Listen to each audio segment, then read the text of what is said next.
We're still here at Bosque del Rio, and as you can see behind me is the 60 freeway.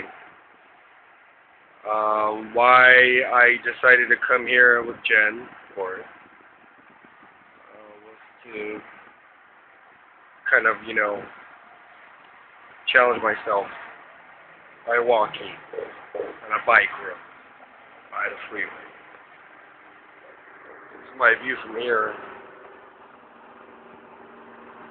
Jen.